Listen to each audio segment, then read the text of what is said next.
Assalamualaikum warahmatullahi wabarakatuh. Perkenalkan, kami dari kelompok 4 dengan anggota saya Respati Virus Wulan Kencana dengan NIM 230302041155. Saya Karina Alia Ramadhani dengan NIM 23030204157. Saya Kantari Agusini Irnanda dengan NIM 23030204170. Saya Fat Mana dengan NIM 23030204178 dari kelas pendidikan biologi F 2023. Teruntuk Ibu Dr. Honesti Nuriza Pinati SSI FSI selaku dosen pengampu mata kuliah biologi molekuler dan sel yang kami hormati dan teman-teman sekalian. Pada video kali ini kami akan membahas terkait materi siklosel, khususnya proses duplikasi sentriol yang memiliki peran penting dalam pembelahan sel. Pembahasan ini didasarkan artikel jurnal internasional yang menjelaskan bahwa duplikasi sentriol harus berlangsung secara terkontrol agar pembelahan sel terjadi secara normal. Apabila proses duplikasi sentriol mengalami gangguan, maka pembelahan sel dapat menjadi tidak normal dan berhubungan dengan terjadinya kanker. Oleh karena itu, pemahaman mengenai mekanisme siklus sel dan duplikasi sentriol menjadi hal yang sangat penting dalam kajian biologi sel. Sebelum memasuki materi pembelajaran mengenai siklus sel, ada pun tujuan yang ingin dicapai, yaitu yang pertama menjelaskan konsep siklus sel meliputi pengertian, tahapan, dan proses yang terjadi pada setiap fase siklus sel secara runtut dan benar. Yang kedua, menganalisis jurnal internasional yang berkaitan dengan siklus sel, serta mengaitkannya dengan konsep siklus sel dalam biologi.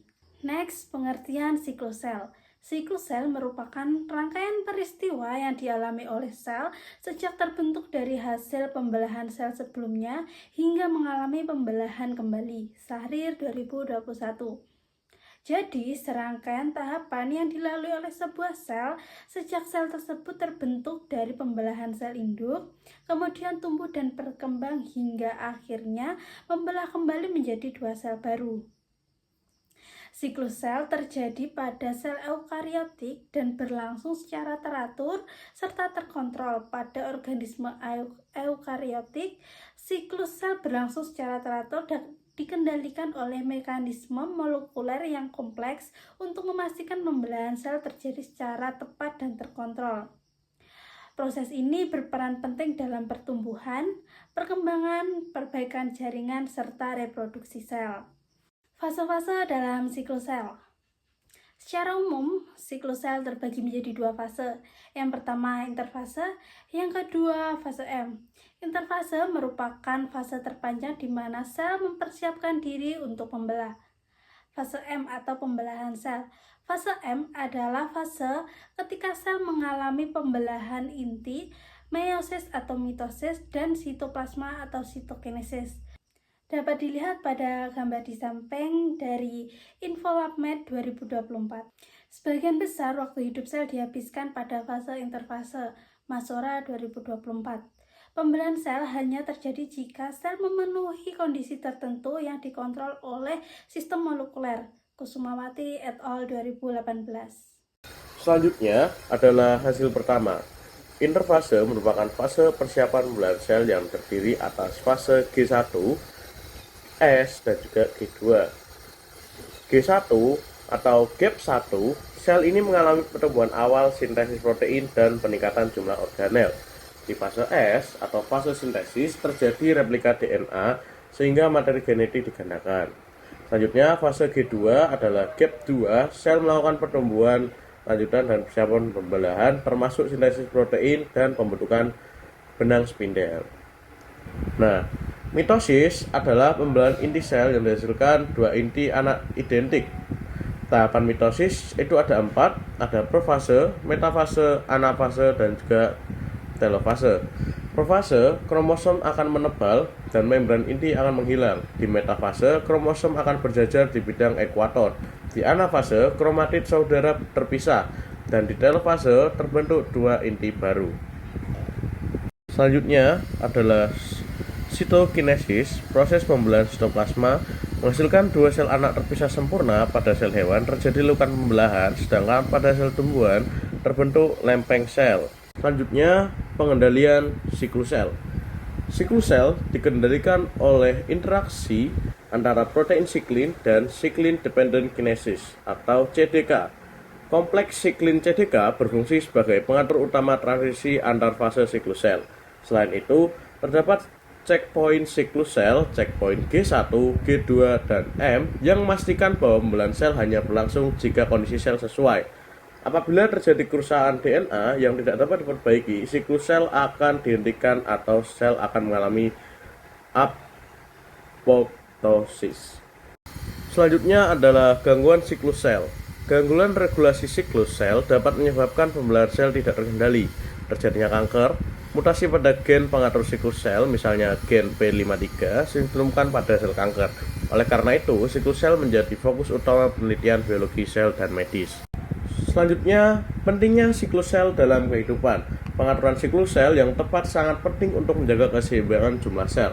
Gangguan pada regulasi siklus sel dapat menyebabkan pembelahan sel tidak terkendali yang berujung pada penyakit, seperti kanker. Oleh karena itu, siklus sel menjadi topik penting dalam penelitian biologi sel dan biologi molekuler termasuk dalam jurnal-jurnal internasional. Selanjutnya, kesimpulan keseluruhan. Melalui materi ini, siklus sel, siswa dapat memahami bahwa siklus sel merupakan proses berurutan dan terkontrol yang memungkinkan sel tumbuh, memperbaiki diri, dan membelah secara normal.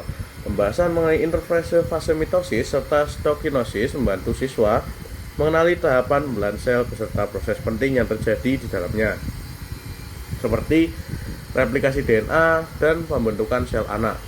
Selain itu, pengendalian siklus sel oleh siklin, CDK, dan checkpoint menunjukkan bahwa pembelahan sel tidak terjadi secara sembarangan, melainkan diawasi dengan ketat untuk mencegah kesalahan. Pemahaman tentang gangguan siklus sel juga memberikan wawasan kepada siswa bahwa ketidakaturan proses ini dapat menyebabkan serius seperti kanker. Dengan demikian, PPT ini berperan sebagai media belajar yang efektif untuk menumbuhkan pemahaman konsep dasar biologi sel serta meningkatkan kesadaran siswa akan pentingnya keteraturan proses seluler bagi kehidupan organisme. Duplikasi sentriol di persimpangan kontrol siklus sel dan onkogenesis. Untuk identitas artikel, judul artikel Centriole Duplication at the Crossroads of Cell Cycle Control and Oncogenesis. Untuk penulis, Pregnancy, Jurnal Cells 2025, 14/10/94. Penerbit MDPI. Link doi https://doi.doi.10.3390/cells 14/14/10/94. Untuk latar belakang dan tujuan. Latar belakang, sentriol adalah organel mikroskopis yang berperan sebagai pusat pengorganisasian mikrotubulus utama atau MTOC sel hewan. Untuk tujuan, yang pertama, merangkum mekanisme molekuler dan jalur regulasi duplikasi sentriol. Yang kedua, mengeksplorasi konsekuensi dari proses yang tidak teratur. Untuk metode biologi molekuler, jenis tadi, artikel tinjauan atau review artikel yang menganalisis dan mensintesis ratusan penelitian primer. Teknik yang diulas, yang pertama, mikroskopi elektron cryo atau cryo-EM untuk visualisasi struktur resolusi tinggi. Kemudian yang kedua, analisis proteomik untuk mengidentifikasi protein kunci. 3. Studi pada organisme model seperti C. elegans, lalat buah atau Drosophila, dan ikan zebra. Hasil dan pembahasan pertama, koreografi presisi siklus duplikasi sentriol. Tahapan kunci yang pertama yaitu ada inisiasi G1 akhir atau S awal, yaitu prosentriol baru mulai terbentuk di dekat setiap sentriol yang ada. Yang kedua, elongasi atau fase S dan G2, yaitu prosentriol memanjang hingga mencapai ukuran penuh. Untuk yang ketiga, maturasi atau G2 akhir dan M, yaitu sentriol anak menjadi dewasa dan fungsional. Yang keempat, pemisahan dan segregasi atau mitosis, yaitu dua sentrosom terpisah untuk membentuk kutub spindel bipolar. Untuk hasil dan pembahasan kedua, aktor utama di balik layar. Yang pertama ada PLK4 atau polylaikinase 4, yaitu regulator utama atau master regulator, menginisiasi seluruh proses dengan merekrut protein lain ke permukaan sentriol. Yang kedua ada STIL atau SCL atau Tel1 interrupting locus, yaitu mediator berinteraksi dengan PLK4 dan diperlukan untuk merekrut SAS6 bertindak sebagai jembatan. Untuk yang ketiga ada SAS6 atau spindle assembly abnormal protein 6, yaitu arsitek roda, membentuk struktur roda gerobak atau cartwheel yang menjadi fondasi simetri 9 kali lipat dari sentriol baru. Hasil dan pembahasan yang ketiga, aturan sekali dan hanya sekali. Di bagian ini kita bahas bagaimana sel mencegah kekacauan saat duplikasi sentriol. Intinya ada aturan ketat yang disebut sekali dan hanya sekali. Jadi sentriol cuma boleh menggandakan diri satu kali dalam satu siklus sel. Di sini terdapat 3 poin penting, yaitu lisensi temporal, umpan balik negatif, keterikatan fisik. Kita bahas lisensi temporal terlebih dahulu. Jadi, duplikasi sentrosom hanya diizinkan pada waktu tertentu, tepatnya saat fase transisi G1 ke S. Proses ini dikontrol oleh protein CDK2, sehingga duplikasi sentrosom selalu sejalan dengan replikasi DNA. Yang kedua, terdapat umpan balik negatif. Nah, setelah duplikasi dimulai, protein ini, PLK4, akan menghancurkan dirinya sendiri lewat mekanisme degradasi. Ini seperti tombol stop otomatis, supaya duplikasi tidak aktif lagi. Yang ketiga, ada keterikatan fisik. Nah, sentriol yang sudah terduplikasi tetap saling menempel sampai mitosis selesai. Ikatan fisik ini mencegah sentrosom menggandakan diri lagi sebelum waktunya. Next, dampak dan manfaat. Di sini sudah ada 3 poin penting dampak dan manfaat. Mari kita bahas satu persatu. Yang pertama ada ketika koreografi gagal, amplifikasi sentrosom. Terdapat 2 poin penting, yaitu normal dan abnormal. Nah, pada kondisi normal ini, dalam sel normal, 2 sentrosom membentuk spindel bipolar, sehingga kromosom bisa dibagi secara seimbang ke 2 sel anak. Sebaliknya, yang kondisi abnormal, pada kondisi ini, jumlah sentrosom yang berlebihan menyebabkan spindel multipolar. Akibatnya, pembagian kromosom menjadi kacau. Nah, penyebab utamanya adalah bisa dipicu oleh kelebihan PLK4, gangguan checkpoint siklus sel, atau kegagalan sitokinesis. Poin yang kedua adalah pendorong ketidakstabilan genom dalam kanker. Nah, pada poin ini terdapat 3 poin penting, yaitu spindel multipolar, ketidakstabilan kromosom, dan aneuploidi. Yang ketiga, perkembangan kanker. Kita bahas satu persatu. Jadi, amplifikasi sentrosom bukan hanya masalah pembelahan sel, tapi juga berkontribusi besar dalam perkembangan kanker. Nah, pada spindel multipolar ini, spindelnya tidak normal, bisa menyebabkan kromosom salah terbagi saat mitosis. Nah, yang kedua, pada ketidakstabilan ini, sel anak akhirnya memiliki jumlah kromosom yang tidak normal. Kondisi ini disebut aneuploidi. Yang terakhir, perkembangan kanker. Nah, jadi ketidakstabilan genom ini membuat sel kanker lebih mudah berkembang, lebih agresif, dan seringkali resisten terhadap terapi. Dampak yang terakhir ada di luar kanker, gangguan perkembangan. Nah, terdapat 2 poin penting, yaitu mikrosefali primer, dan siliopati. Kita bahas satu persatu. Mikrosefali primer. Nah, pada kondisi ini, ukuran otak menjadi lebih kecil dari normal karena sel progenitor saraf mati lebih cepat. Nah, penyebab utamanya yaitu adalah mutasi gen, duplikasi sentrosom seperti STIL, CPAP, dan PLK4. Nah, terdapat dampak juga gangguan kognitif dan pertumbuhan otak yang terhambat. Yang kedua ada siliopati. Nah, sentriol juga berperan sebagai dasar pembentukan silia. Jika duplikasinya terganggu, silia bisa terbentuk tidak normal atau tidak berfungsi.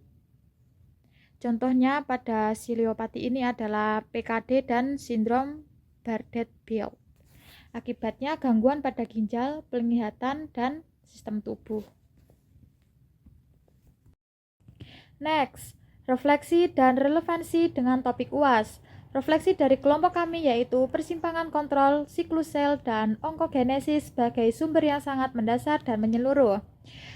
Dari artikel ini, kita berhasil mengintegrasi aspek struktural sentriol seperti simetri 9 kali lipat dan pembentukan triplet mikrotubulus, aspek molekuler, mekanisme PLK4, STIL, SAS6, dan konsekuensi klinis seperti kanker, mikrosefali, siliopati ke dalam satu kerangka kerja yang koheren. Nah, relevansi dengan topik UASnya adalah artikel ini memberikan relevansi yang sangat kuat dan multidimensi terhadap topik-topik utama dalam biologi molekuler dan seluler yang sering diujikan dalam UAS, terutama pada regulasi siklus sel, mekanisme proteostasis, dan patogenesis penyakit. Nah, jadi kesimpulan dari seluruh pembahasan tadi, kita bisa lihat kalau duplikasi sentriol itu proses yang kelihatannya sederhana tapi aturannya ketat banget. Di proses ini harus sesuai aturan sekali dan hanya sekali supaya kondisi sel tetap stabil. Protein seperti PLK4, STIL, dan SAS6 punya peran penting buat menjaga keseimbangan sel. Kalau jalur ini terganggu, dampaknya bisa besar, mulai dari kanker sampai gangguan perkembangan saraf dan siliopati.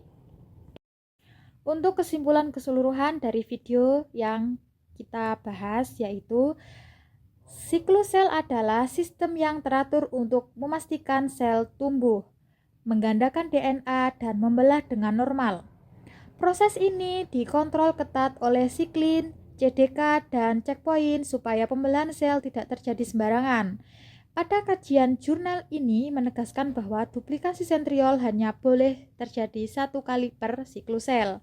Kalau kontrol ini gagal, pembelahan sel jadi tidak normal dan bisa memicu kanker serta gangguan perkembangan. Next. Nah, slide terakhir terdapat daftar pustaka dari materi dan jurnal internasional yang kita dapatkan.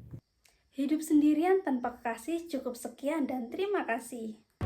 Demikian penjelasan dari kami mengenai siklus sel, khususnya tentang proses duplikasi sentriol dan perannya dalam pembelahan sel serta kaitannya dengan onkogenesis. Semoga penjelasan yang kami sampaikan dapat membantu menambah pemahaman terkait materi yang dibahas. Kami menyadari dalam penyampaian ini masih terdapat kekurangan. Terima kasih kepada teman-teman yang sudah menyimak. Saya akhiri. Wassalamualaikum warahmatullahi wabarakatuh.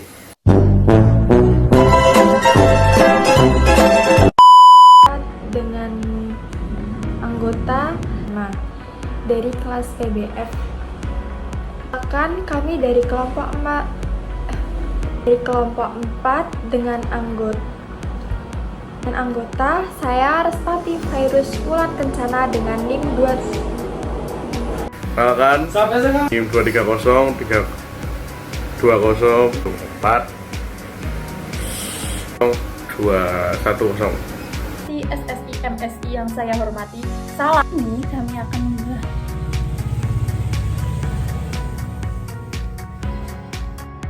yang terjadi. Kok yang terjadi dan kali ini masuki materi.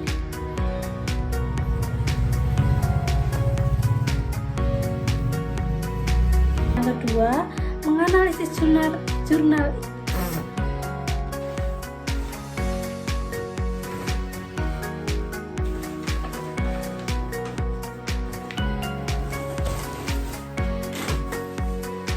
dan berkembang hingga akhirnya membelah.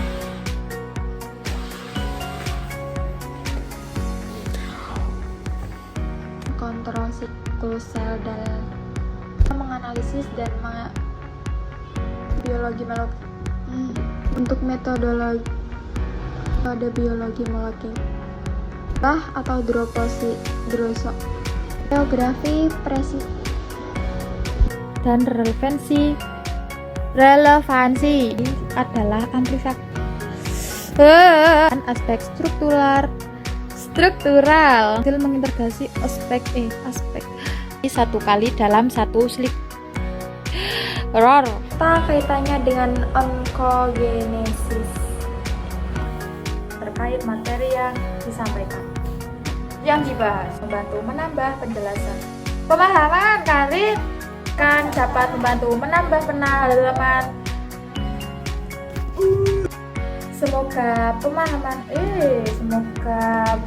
Semoga penjelasan yang kami sampaikan dapat menambah pemahaman terkait materi yang dibahas.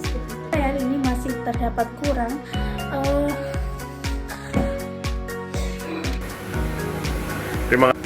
Terima kasih pada teman-teman yang sudah menyimak. Terima kasih pada teman-teman yang sudah menyimak video ini.